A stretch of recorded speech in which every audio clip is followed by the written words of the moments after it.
ya tengo escrito acá que vamos a hablar del capítulo 11, donde aparecen los dos testigos. ¿Quiénes son los dos testigos? Tenemos varias referencias bíblicas en cuanto a quiénes pueden ser los dos testigos. Hay unas muy claras que claramente nos dicen que uno de los testigos es Elías, pero las demás son más bien referentes a que el otro testigo podría ser Moisés. Pero vamos por partes. Amén. Entonces me fue dada una caña semejante a una vara de medir. El apóstol Juan está hablando, a Dios le está dando toda esta revelación, y Juan, tomando estas revelaciones, él escribe y relata toda la historia, ¿verdad? Y se me dijo: levántate y mira el templo de Dios y el altar y a los que adoran en él. Ahora, entendemos que el libro de Apocalipsis fue escrito aproximadamente entre el año 90 y el año 105 después de Cristo. El templo fue destruido en el año 70, el templo el cual había en Jerusalén en el tiempo del Señor Jesucristo. Lo destruyó el general Tito con todas sus tropas, entraron, arrasaron por completo toda la ciudad y que del templo sacaron todo. No quedó piedra sobre piedra que no fue derribada, tal cual como el Señor lo dijo. Lo que quedó fue un muro externo que no tiene que ver con el templo, que es donde hoy día los judíos van y se ponen a orar en ese lugar. ¿Ok? O sea que Juan, cuando él está viendo esto y le dice que tome la caña para medir y que mida el templo, evidentemente que está hablando de un templo futuro y no de un templo pasado que él sabía que ya estaba destruido. Pues Juan estaba en la isla de Patmos. La isla de Patmos es una isla rocosa que no tiene prácticamente comida. Lo exiliaron ahí para que no siguiera predicando el nombre de Jesucristo y no siguiera hablando de Jesucristo. Y Dios ahí mismo le entregó la revelación para el mundo entero, lo que es el libro de Apocalipsis hoy día. El libro de Apocalipsis, que significa descorrer el velo o revelación, entrar y ver el otro lado. ¿Ok? Ahora, dice: pero el patio que está fuera del templo, déjalo aparte. No lo midas, porque ha sido entregado a los gentiles, y ellos hollarán la ciudad santa por 42 meses. Otra vez a Jerusalén se le llama la ciudad santa. Y dice que no le permitieron medir la parte de afuera del templo, porque le fue dada a los gentiles. Quiere decir que la parte interior, la que él está midiendo, pertenece a Dios. Está siendo consagrada a Dios y solamente los judíos pueden entrar en ese lugar. ¿Por qué? Porque en este tiempo en el que nosotros estamos viviendo es el tiempo de la iglesia. La gracia de Dios está sobre la iglesia. En el tiempo que Juan está haciendo esto, la iglesia está en el cielo, ¿verdad? La iglesia ya fue llevada y la gracia de Dios volvió a Israel. Entonces Israel tiene la entrada al templo, más los gentiles están en el patio exterior. Ahora bien, y dice que fue dada a los gentiles por 42 meses, que son 3 años y medio. 12, 12 y 12, 36, 6 meses, 42 meses, 3 años y medio. O 1260 días. Y daré a mis dos testigos, y aquí empieza, que profeticen por 1260 días, 3 años y medio. Vestidos de silicio. El silicio es una tela hecha con piel de oveja negra, con pelo de oveja negro. Se usaba como para hacer sacos, pero no se usaba para vestir, excepto cuando tenía que ver con tristeza, con agonía, con quebrantamiento, con arrepentimiento, con humillación. Entonces los profetas y los reyes se ponían esta tela de silicio y se echaban polvo o tierra sobre sus cabezas, o se recostaban sobre ceniza y se tiraban la ceniza sobre su cabeza. ¿En señal de qué? De humillación y de arrepentimiento. Estos dos hombres están vestidos de tela de silicio porque los tiempos no son nada buenos, sino que más bien son tiempos difíciles y malos. ¿Ok? Están vestidos con tela de silicio. Estos testigos, los dos olivos, los dos candeleros que están en pie delante del Dios de la tierra. Bien, que están en pie delante del Dios de la tierra o el Dios de todo el universo. Son los dos testigos de Dios. Ahora, testigo viene de una palabra griega que significa mártir. Entonces ellos tienen que morir. Pero también significa aquel que vio, como el apóstol, que el apóstol significa que es un enviado que ha visto, que ha escuchado, que ha tocado. Testigo también tiene que ver con eso. Por ejemplo, voy a poner un ejemplo bien sencillo. Si yo estoy presente en la calle y veo que dos carros chocan frente a frente, ¡boom! Y viene la policía y me dice: ¿tú eres testigo del accidente? Yo le digo: sí, yo soy testigo. Yo lo vi. Soy testigo presencial. Yo sé exactamente lo que pasó. Pero si 5 minutos más tarde del accidente vienen los vecinos y el policía le pregunta: ¿tú eres testigo? ¿Qué le pueden decir? Que no. ¿Por qué? porque no lo vieron. Ellos vieron que ya los carros están chocados, tal vez llegó la ambulancia, tal vez sacaron algún herido, pero ellos no vieron el accidente. Ellos no son testigos porque no lo vieron. Así de simple. Entonces, si estos dos hombres son testigos de Dios, es porque estuvieron en la presencia de Dios y porque van a ser mártires, porque tiene la connotación, esta palabra testigo tiene la connotación de morir por aquello que dan testimonio. ¿Ok? Perfecto, sigamos aquí. Ahora dice que son los dos olivos y candeleros, en el mismo versículo 4. Olivo es el que produce las aceitunas, del cual proviene el aceite de oliva. En el tiempo de Israel, en el tiempo de nuestro Señor Jesucristo, se usaba para muchas cosas el aceite de oliva. Para curar heridas, para cocinar, para lubricar alguna herramienta. Jesucristo era un carpintero, y no era un carpintero como nosotros conocemos hoy día de madera. Porque en los tiempos de Israel había muy poca madera y muy pocos bosques cercanos a Israel. Eran carpinteros en piedra, había mucha piedra caliza y ellos trabajaban la piedra. Por eso es que tú cuando encuentras la estructura en la arqueología, no se ven casas de madera, se ve toda estructura de ¿qué? De piedra. O sea que eran carpinteros en piedra. Y se usaban para el aceite, se usaba para muchas cosas, como por ejemplo lubricar herramientas, para cocinar, para vendar heridas, y se hacía un aceite especial de unción que era dado, el uso era exclusivo para los sacerdotes, que representaba la presencia misma del Espíritu Santo. Entonces, cuando hablamos de que son los dos olivos, estamos hablando de que son altamente necesarios para toda esta situación y son los que están revestidos, ungidos con el aceite del Espíritu Santo. O sea, son llenos de la presencia de Dios y son candeleros, o sea, están puestos para alumbrar. No están puestos para esconderse, sino que están puestos para dar luz en el tiempo de oscuridad.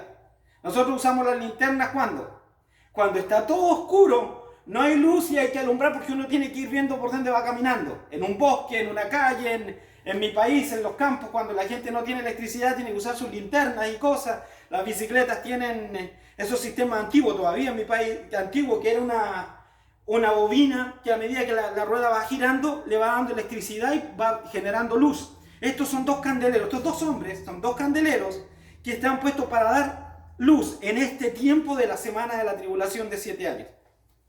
Ahora dice así, si alguno quiere dañarlos, ¿por qué? ¿Por qué los van a querer dañar? ¿Por qué alguien querría dañar a aquel que está hablando de parte de Dios? Recordemos que son dos profetas, son dos testigos, están llenos de la unción del Espíritu Santo, están llenos de luz, ellos son la luz para darle luz en cuanto a qué, en cuanto a la claridad de adorar a Dios.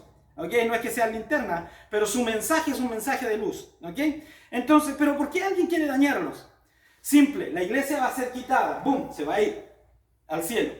Vienen estos 7 años de tribulación, 3 años y medio de tribulación y 3 años y medio de gran tribulación. Entonces la gente casi no va a escuchar hablar de Dios. Va a ser casi que un crimen que alguien pronuncie de Dios. Y van a ser perseguidos los cristianos en el mundo entero. Sabemos que nadie va a poder comprar ni vender si no tiene la marca de la bestia o el número de su nombre. Entonces, en ese tiempo nadie se va ni siquiera a atrever a levantar la voz de pronunciar el nombre de Dios. Muy difícil. Los que lo hagan van a ser muertos. Así de simple. Va a ser el fast check. Ve a hablar algo de Dios y te vas a meter en problemas. Así de simple. Entonces, cuando estos hombres hablan con tanta libertad en cuanto a las cosas del Dios del cielo y dan testimonio de lo que ellos vieron, los van a querer asesinar, les van a querer hacer daño. Pero ¿qué pasa?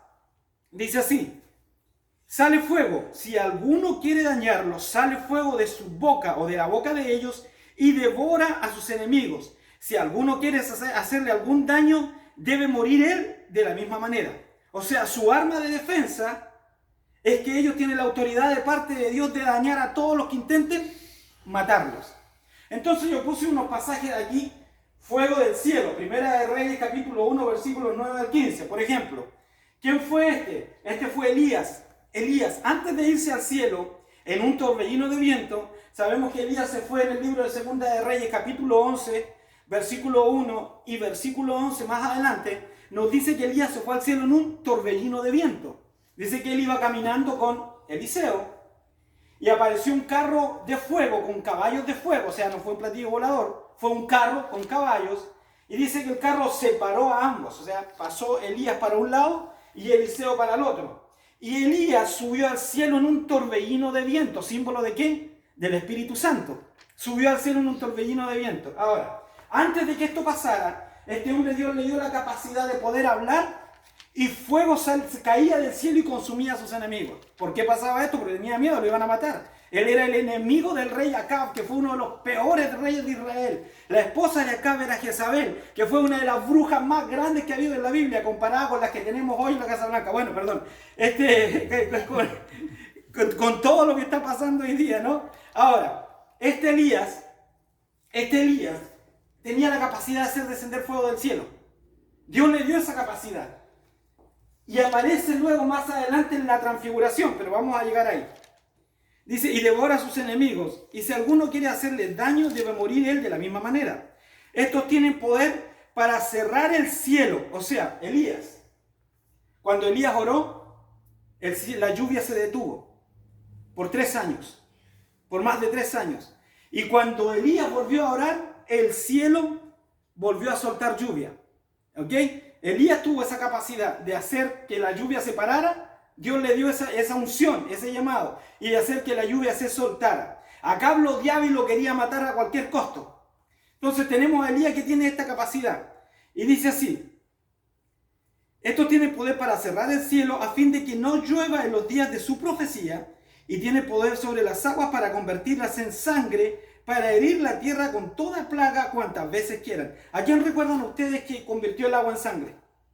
A Moisés. Moisés, Dios le dio esa capacidad de extender la vara, que estaba Moisés en un lado del río, Faraón estaba del otro lado, y Moisés le dijo: por cuanto no quieres creer y no quieres dejar ir a los hijos del Dios viviente, del Dios al cual yo sirvo, las aguas se convertirán en sangre hoy día. Y Dios le dijo a Aarón: extiende tu vara. Aarón, que era el hermano de Moisés, el primer sacerdote de Israel, extendió la vara, y el río completo se convirtió en sangre. Y todas las fuentes, hasta las tazas de madera que había en aquel tiempo, el agua se convirtió en sangre. Porque Faraón era un soberbio que no quería darle libertad a los hijos de Israel. Entonces Moisés tiene esta capacidad que nosotros vemos aquí. Es el único que tiene la capacidad hasta ahorita de convertir el agua en sangre. Y dice, y convertirlas en sangre y para herir la tierra con toda clase de plagas, cuantas veces quieran. Las plagas que Moisés mandó sobre Egipto, por mandato de Dios, de piedras, de granizo, de mosquitas, de langostas, de fuego que descendió, cayó lluvia y fuego sobre Egipto. Elías tenía la capacidad de hacer descender fuego del cielo, hacer que el cielo no diera la lluvia hasta que él orara. Entonces tenemos un cuadro bien preciso de quién podrían ser estos dos hombres, de que podrían ser Moisés y Elías. Hay un tercer candidato que se llama Enoc, que el Señor se lo llevó al cielo. En el libro de Génesis, capítulo 5, vemos que Enoc es llevado al cielo porque caminó con Dios. Es el primer hombre en la Biblia que es llevado al cielo. Y la razón por la que es llevado al cielo es porque tenía una gran intimidad con Dios. Y Dios se lo llevó. Pero estamos en el tiempo, en la profecía, en el tiempo en que esta profecía da a Israel. Por lo tanto, este hombre tiene que ser judío. Enoc no era judío. Los judíos empezaron a existir a partir de Abraham, Isaac, Jacob, las 12 tribus de Israel. Enoc más bien era gentil, no era judío. Y no tiene la capacidad, nunca hizo ninguna de estas señales que nos muestra la Biblia aquí. Entonces, sigamos adelante. Aparte de eso, tenía que ser testigo. Y el único que fue testigo, los únicos dos que fueron testigos de Jesucristo, de su ministerio terrenal, fueron Moisés y Elías. Lo vemos en el libro de Lucas capítulo 9, versículos 29, 28 al 35. Lo voy a leer. Versículo 28 al 35. Dice así: aconteció como 8 días después de estas palabras, que tomó a Pedro, a Juan y a Jacobo, Jesucristo, el Señor, tomó a Pedro, Juan y Jacobo y subió al monte a orar. ¿A dónde subieron? A un monte. Entre tanto que oraba, la apariencia de su rostro se hizo otra. Jesús se fue transformando a medida que iba orando. Dice, a medida que oraba, la apariencia de su rostro se hizo otra, y su vestido blanco y resplandeciente. Sus vestidos se transformaron en blancos y resplandecientes. He aquí 2 varones que hablaban con él, los cuales eran Moisés y Elías. Te lo dice la Biblia aquí, que los que estaban al lado del Señor Jesucristo eran Moisés y Elías. ¿Ok? Ahora, voy a hacer una acotación en cuanto a esto. Cuando Dios le mandó a Moisés sacar a Israel de Egipto, le dice que él lo iba a enviar a libertar a la nación de Israel para introducirlo en la tierra que fluye leche y miel. Si a mí alguien me manda a hacer un viaje, a buscar algo y llevarlo a cierto lugar, por consiguiente yo entiendo que yo también tengo que entrar a ese lugar. O sea, está implícito, aunque Dios nunca le dijo a Moisés literalmente, tú vas a entrar a la tierra prometida, implícita estaba la promesa de que si él iba a ser el libertador y que iba a llevar a la nación de Israel, implícito estaba la promesa de que él tenía que entrar a la nación de Israel. Mas sin embargo Moisés pecó, no pudo entrar a la nación de Israel, a la tierra de Israel, la tierra que fluye leche y miel, la tierra de la promesa donde ellos iban a crecer, a prosperar, a ser libres. No pudo entrar porque él pecó delante de Dios cuando Dios le mandó sacar agua de la roca. Le dijo, háblale a la roca. Y Moisés, que estaba enojado con el pueblo y ya era anciano, ya estaba en casi los 120 años, cogió la vara como la primera vez, golpeó la roca enojado para que saliera agua. Salió agua, evidentemente, pero la orden era ¿qué? Háblale a la roca. Segundo, Moisés le dijo, como estaba tan enojado, reprendió al pueblo y les dijo, ¿cómo no ven que yo y Aarón les hemos hecho salir agua de la roca? ¿Quién fue el que hizo salir el agua de la roca? Papá Dios, no fue él se estaba llevando la gloria. Entonces Dios lo pone como en un periodo de tiempo como diríamos, como un niño cuando se le castiga, ¿no? Y se le pone contra el muro porque se portó mal. Entonces lo pone como en un tiempo ahí y no lo deja entrar a la tierra prometida, aunque en la promesa estaba implícito que él tenía que entrar. Mira dónde está Jesucristo, en un monte, ¿dónde? En la tierra de Israel. ¿Qué es la tierra de Israel? La tierra prometida. Es el único país, Israel es la única nación sobre la tierra que tiene un documento firmado por Dios de que esa es su tierra, la única nación. Y Moisés aparece al lado de Jesucristo con Elías, o sea que Dios le cumplió la promesa porque Dios siempre cumple lo que promete. 1500 años más tarde aparece al lado del Señor Jesucristo como testigo de su ministerio terrenal. Y Elías al otro lado. Elías no había muerto, fue llevado al cielo en un torbellino de viento. Ninguno de los dos, Moisés sí murió, pero el cuerpo fue guardado por el mismo Señor, dice la Biblia, escondido por el mismo Señor. ¿Por qué? Porque si los judíos tomaban ese cuerpo, lo iban a hacer una estatua y lo iban a empezar a adorar. Para evitar la adoración pagana y un sacrilegio, Dios mismo esconde el cuerpo y por otras circunstancias. Ahora vemos, vamos entendiendo. Ok, Moisés es testigo. Y Elías es testigo. ¿De quién? De Jesucristo y de su ministerio terrenal.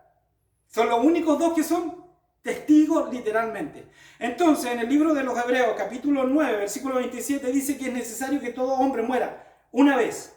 Y después de esto viene el juicio, una vez. Pero claro, hay excepciones a la regla. No todas las palabras con amaba se escriben con MB. Hay excepciones a la regla. Y dentro de esas excepciones está el hecho de que Moisés podía morir 2 veces. ¿Cómo? Pero ¿cómo que alguien muere 2 veces? Sí, Lázaro, Jesús le dijo a Lázaro, Lázaro, ven fuera, y lo resucitó después de 4 días que estaba muerto. El tipo se estaba pudriendo, ¿verdad? En el libro de Juan lo encuentran. Él hizo mover la piedra. Marta le dice, Señor, lleve ya. Le dice, muevan la piedra, pero lleve, tiene 4 días. Que abran la piedra. Abrieron la piedra. Que hay unas piedras enormes que podrían en la tumba, en la roca. Acuérdense que había mucha montaña y mucha roca. Y Jesús da la orden y le dice que sal fuera. Entonces Lázaro resucita, pero resucita para volver a morir. ¿Murió? 2 veces. Tabita, cuando a la muchacha, la hija de uno de los líderes de Israel, de uno de los principales, estaba muerta, lo mandaron a buscar. Cuando el Señor iba, le dicen al padre de la niña, ni moleste al maestro, ya murió, ya está muerta. Y cuando entran a la casa, el Señor le dice, cree solamente. Ella duerme, tranquilo, y entran a la casa, te lo estoy parafraseando, entran a la casa y Jesús entra con Juan, y Pedro, Juan y Jacobo, entra con los 3 y con los padres de la niña y no deja entrar a nadie más, y en arameo le dice, Tabita Kumi, niña, a ti te digo, levántate. 2, esa niña resucitó, volvió a morir. En la Biblia se registran aproximadamente 8 más casos de personas que murieron 2 veces, entre eso está Lázaro, está esta niña, Estaba aquel joven que lo iban a enterrar y la madre iba llorando y era viuda y era el único hijo, su único sustento, el único que la podía cuidar estaba muerto. Y Jesús tuvo compasión, paró el desfile que iban a enterrar al muchacho, resucitó al muchacho, se lo devolvió a su madre y siguió su camino. Entonces, ahí ya tenemos 3 casos de personas, sin contar otros más, que murieron 2 veces. Cristo murió y al tercer día resucitó, pero su caso es especial. ¿Por qué? Porque Él resucitó en un cuerpo glorificado. Él no resucitó para volver a morir. Por eso Él es las primicias, el primero. Él es el que primeramente resucitó con un cuerpo de gloria. Nadie antes lo había hecho, aunque había gente que había resucitado antes por Él mismo. Él lo resucitó. Entonces, vemos aquí en este pasaje que Moisés está y Elías al lado de Jesús. Y dicen aquí en Lucas, quienes aparecieron rodeados de gloria y hablaban de su partida que iba Jesús a cumplir en Jerusalén. ¿De qué están hablando? De la crucifixión, de la partida de Jesús en Jerusalén. Están hablando de lo que le va a pasar. ¿Son o no son testigos? Son testigos. Ahora, y Pedro y los que estaban con él estaban rendidos del sueño, mas permanecieron despiertos. Vieron la gloria de Jesús y a los 2 varones que estaban con él. Y sucedió que, apartándose ellos de él, o sea, se fueron, Pedro dijo a Jesús, Maestro. Pedro no sabía ni qué hacer. Y como no sabía qué hacer, no se le ocurrió una mejor idea. Le dijo, Maestro, bueno es para nosotros que estemos aquí y hagamos 3 enramadas, o 3 cabañitas, pues, con ramas y cosas, 3 enramadas. Una para ti, otra para Moisés y otra para Elías. No sabiendo lo que decía. No tenía idea de lo que estaba, él por hablar, por decir algo. ¿Cuántas veces la gente, uno le pregunta cosas y se ponen a decirle cualquier barbaridad por no quedar de que no saben nada? O que ignoran en el tema. Es mejor decir no sé que intentar decir cosas que no sabe y todo el mundo se da cuenta que no tienes idea. Entonces, 34. Mientras él decía esto, vino una nube que lo cubrió. Imagínate estar en la presencia del Señor. Imagínate que de pronto viene una nube densa que no puedes ver ni la palma de tu mano enfrente de ti. Una nube cae así, como cuando vas por la carretera por Tennessee y cae esa nube intensa que tienes que moverlo limpio para bici y no ven ni el carro que está al frente y tiene las luces encendidas. Y dice, no se ve nada, mejor paramos. Una nube intensa cayó sobre ellos. Y mira, cuando vino la nube, dice esto, y tuvieron temor al entrar en la nube, les dio miedo. Y vino una voz que desde la nube que decía, este es mi Hijo amado, a él oíd. Entonces, en otras palabras, el Señor, Dios dijo, como que Pedro, ¿qué tú estás hablando de 3 enramadas? Este es mi Hijo amado, a él hay que oír. Olvídate de Moisés y olvídate de Elías, porque todavía no era el tiempo. Olvídate de ellos, al que hay que oír es a Jesús. El Padre dio 3 veces, habló 3 veces en cuanto a Jesús. La primera vez en el bautismo de Juan. Dice que Juan lo estaba bautizando y que descendió el Espíritu Santo en forma de paloma y se escuchó una voz del cielo que decía, este es mi Hijo amado en el cual tengo complacencia. Aquí el Señor dice, este es mi Hijo amado, a él oí. Y la última vez cuando Jesús está orando al Padre, antes de ir a la crucifixión, y le dice, glorifica tu nombre, y el Padre le responde, y todos lo escucharon como un estruendo, lo he glorificado y lo glorificaré otra vez. 3 veces habló el Padre, que la gente escuchó su voz, mas no entendieron lo que estaba pasando. Todo el mundo escuchaba como un relámpago, pero era Dios hablando. ¿Ok? Ahora, sigamos con esto. Desde la nube que decía, este es mi Hijo amado, a él oí. Cuando cesó la voz, Jesús fue hallado solo, y ellos callaron. Pero aquellos días no dijeron nada a nadie de lo que habían visto. Entonces Jesús le dijo, no digan nada de lo que han visto, hasta que llegara el tiempo de eso. Entonces se quedaron callados y no le dijeron nada a nadie. Vamos a volver a Apocalipsis. Apocalipsis capítulo 11. Seguimos aquí, dice así. Cuando hayan acabado su testimonio, la bestia que sube del abismo hará guerra contra ellos y los vencerá y los matará. Entonces, ¿quién es la bestia? El anticristo. La bestia que sube del abismo, Dios le va a permitir que los pueda matar. Dice así. Y sus cadáveres estarán en la plaza de la grande ciudad, que en sentido espiritual se llama Sodoma, y Egipto. Sodoma, ¿ustedes se acuerdan qué es lo que pasó con Sodoma? Que descendió fuego del cielo. De hecho, los arqueólogos han encontrado ciudades que han sido completamente quemadas, con azufre y una gran cantidad de sal alrededor. La mujer de Lot se volvió estatua de sal. Ahí está, la arqueología lo prueba. Entonces, en sentido espiritual, ¿por qué? Por el gran pecado que había en Sodoma y por el gran pecado que había en Egipto, se le llama Jerusalén, en sentido espiritual, Sodoma y Egipto, ¿verdad? Sodoma y Egipto. Ahora aquí dice, donde también nuestro Señor fue crucificado, o sea, ¿qué es? Jerusalén. Y los moradores de la tierra se regocijaron sobre ellos y se alegraron y se enviaron regalos unos a otros. Imagínate el gran tamaño de maldad que va a haber en el mundo, que estos dos hombres que predicaban la palabra de Dios cuando son muertos, el mundo entero se manda regalos. Porque esto les estaban diciendo de su pecado, de que se tenían que arrepentir, que no tenían que seguir haciendo lo que estaban haciendo. Entonces eran como una molestia, como una carga. Entonces, al tipo que le gusta hacer lo que da la gana y que le digan constantemente arrepiéntete, sal de eso, deja de pecar, mira hacia arriba, mira a Dios, busca lo que le agrada a Dios. Y entonces cuando eso se muere, el tipo le empieza a mandar regalos al amigo, el amigo al otro, y todo el mundo se empezó a mandar regalos en el mundo entero. Mira cómo es esto. Y los moradores de la tierra se regocijaron sobre ellos y se alegrarán y se enviarán regalos unos a otros, porque estos dos profetas habían atormentado a los moradores de la tierra. Pero después de 3 días y medio entró en ellos el espíritu de vida enviado por Dios, y se levantaron sobre sus pies y cayó gran temor sobre los que los vieron. O sea, como que a Dios le permitió al anticristo matarlos. Y estaban ahí en la plaza tirados los cuerpos, no se permitió que se enterraran. La gente los veía, señal satelital, el mundo entero los vio que estaban ahí, muertos. Y de pronto, ¡pum!, los dos resucitan y se van al cielo, en gloria, con cuerpos de gloria. Nuevamente, ¿a dónde? A la presencia de Papá Dios. Y el mundo entero queda, bueno, pero ¿cómo es esto? ¿No estaban muertos? ¿Qué pasó aquí?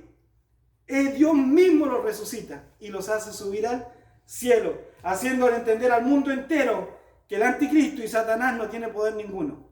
Si lo pudo matar en un momento fue porque Papá Dios lo permitió, nada más. Y Dios le devuelve la vida y los vuelve al cielo. Así de simple. Ahora, ¿qué dice aquí en Deuteronomio 18, 15 y 18? Dice que está hablando en este pasaje Moisés y dice que el Señor le va a mandar un profeta como yo o como a mí. Y después del 18, Dios mismo dice que iba a enviar un profeta como Moisés. Que la profecía, hay muchas profecías bíblicas que tienen doble cumplimiento. Uno de estos profetas que dio con esto el mismo Señor Jesucristo, que es el gran profeta que había de venir. Y otro es el posible mismo Moisés que vino en el tiempo de la tribulación. Ahora, en Malaquías 4 dice que el otro personaje es Elías. Lo vamos a buscar. Zacarías, Malaquías, que es el último libro de la Biblia. 4, versículo 5 dice así: he aquí, yo os envío el profeta Elías antes que venga el día de Yahweh grande y terrible. Estamos hablando del tiempo de la tribulación. Dice, yo os envío el profeta Elías. Claro, dice la Biblia que este es Elías. Enoc podría ser, pero no cumple con todos los requisitos. Y el otro, Moisés, sí es testigo de Cristo en el día de la transfiguración en Israel.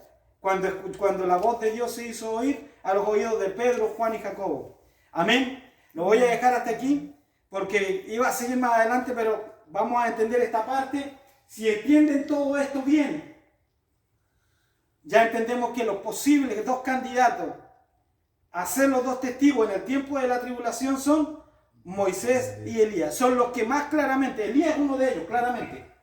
Moisés es el que más cuadra con el personaje que va a venir. El que más cuadra. Vamos a orar. Padre, en el nombre de Jesús te doy la gloria, la honra y la alabanza por tu amor, tu bondad, tu misericordia. Gracias por esta noche, gracias por este estudio, gracias Señor porque esta palabra no es mía, no es de nadie, sino simplemente tuya. Y te doy gracias porque la podemos oír y la podemos entender de una forma sencilla, de una forma fácil, Señor. Que tú diste la capacidad para que nosotros podamos entender. Te doy la gloria a ti, tú eres bueno, tu misericordia para siempre. Bendice a cada uno de los que está en este lugar. Bendice a todos los que escuchan este mensaje por las redes sociales, por YouTube. Bendice, Señor, y sana a todos los que estén enfermos en sus casas de cualquier enfermedad, de COVID o de cualquier enfermedad. Sánalos, Señor. En el nombre de Jesucristo de Nazaret, envía tu Espíritu Santo y que la gente que no te conoce, que te conozca, Señor Jesucristo. Que puedan decirte, Señor Jesús, perdona mis pecados y llena mi vida y llena mi corazón y sé solo tú, mi Señor, mi Dios y mi Salvador. Gracias, bendito Rey, porque tú eres bueno y no hay nadie como tú. En el nombre de Jesús. Amén y amén.